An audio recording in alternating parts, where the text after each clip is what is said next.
ಉಪಚುನಾವಣೆಗಳಲ್ಲಿ ನಾವು ಗೆದ್ದಿದ್ದೇವೆ.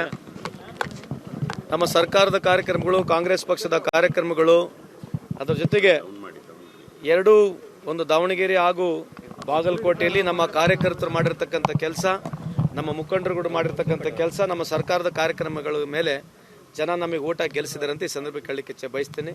ಈ 5 ರಾಜ್ಯಗಳಲ್ಲಿ ವಿಶೇಷವಾಗಿ ಭಾಳ ಸರ್ಪ್ರೈಸ್ ಆಗಿರ್ತಕ್ಕಂಥದ್ದು ತಮಿಳುನಾಡು. ಯಾಕಂದರೆ 35% ವೋಟಷ್ಟು ವಿಜಯ್ ಅವರು ತಗೊಂಡಿದ್ದಾರೆ. ಸೊ ಈ ಸಂದರ್ಭದಲ್ಲಿ ಅವರಿಗೆ ನಾನು ಶುಭವನ್ನು ಕೋರುತ್ತೇನೆ. I wish him all the best, mister Vijay. It's a destiny calling for you, because floating a party within a span of 1 year, getting a majority, an absolute good majority, almost a simple majority ಅವ್ರಿಗೆ ಸಿಕ್ಕಿದೆ. So I wish him good luck. And ನಾವು ಇದಕ್ಕಿಂತ ಜಾಸ್ತಿ ನೀನು ಹೇಳೋಕ್ಕಾಗಲ್ಲ. ಅಸ್ಸಾಂನಲ್ಲಿ definitely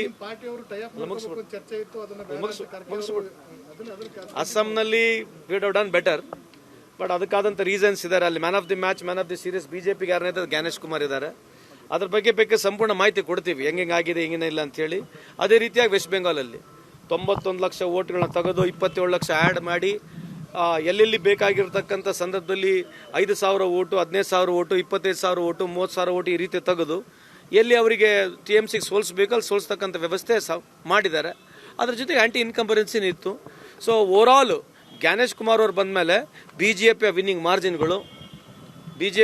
ಮಾರ್ಜಿನ್ಗಳು voter ಲಿಸ್ಟಿಂದ vote ಹೋಗ್ತಕ್ಕಂಥದಕ್ಕೆ ಮುಂದಾಳತ್ವ ತಗೊಂಡು ಇವತ್ತು ಬಿಜೆಪಿಯವರು ಯಾವ ಬಲದ ಮೇಲೆ, ಯಾವ ಪಾಪ್ಯುಲಾರಿಟಿ ಮೇಲೆ, ಯಾವುದು ಕೆಲಸದ ಮೇಲೆ ವೋಟ್ ಕೇಳಬೇಕಾಗಿತ್ತು ಅದು ಬಿಟ್ಕೊಂಡು ಜ್ಞಾನೇಶ್ ಕುಮಾರ್ನ ಮುಖಾಂತರ ಈಗ ವೋಟನ್ನು ಫ್ರಾಡ್ ಮಾಡಿ, ವೋಟರ್ ಲಿಸ್ಟ್ನ ಫ್ರಾಡ್ ಮಾಡಿ ಗೆಲ್ತಕ್ಕಂಥ ಒಂದು ಪ್ರಯತ್ನ ಮಾಡ್ತಾ ಇದ್ದಾರೆ. It's nothing but mockery of democracy. I wish them all the best. ಬರುತ್ತೆ ಕಾಲ, ಎಲ್ಲದಕ್ಕೂ ಬರುತ್ತೆ, ಕಾಯೋಣ.